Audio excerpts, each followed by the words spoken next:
I hate this. After all the labor, all the adjustments and technicalities of installing these beautiful lights and carefully hanging every single globe, I noticed that one of them was broken.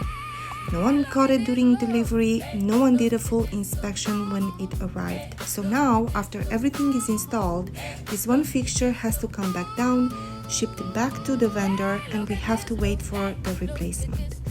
This is the ugly part of the construction no one sees.